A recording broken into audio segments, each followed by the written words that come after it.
Some point in all of our lives, the question will really become that straightforward and that simple. Are you going to listen to Jesus?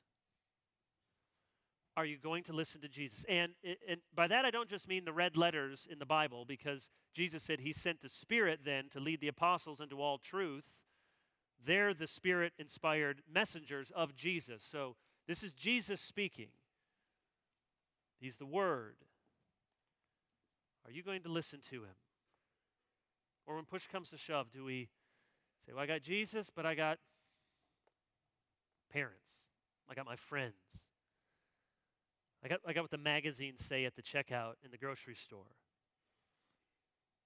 Are you more shaped by Jesus or by CNN or by Fox News or by the New York Times, by the Drudge Report? Whatever, take your pick. Cross the aisle. What are you shaped by? I'm reading an interesting book by Alan Jacobs on thinking. It's a new book.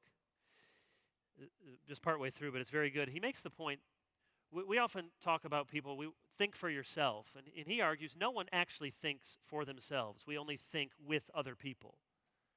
Thinking is inherently a social idea. You've never thought a thought, he argues, that isn't in response to something else someone else has said or done or thought. Thinking is always social. You're responding to something. So it's not desirable, it's not possible to go think for yourself.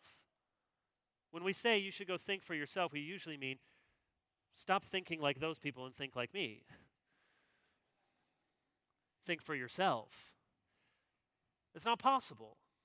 We're always thinking with other people. The question is, as Christians, will we think with and under and for Jesus? Because there will come a time in your life,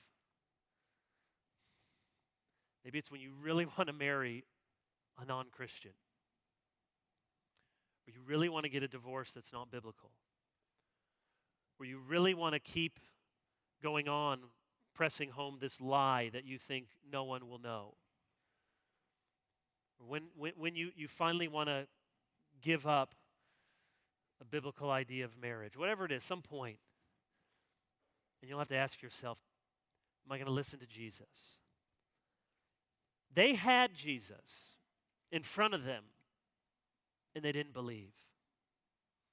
Sometimes we think, well, if Jesus were just here, man, all of my non-Christian friends would be Christians. No, they wouldn't.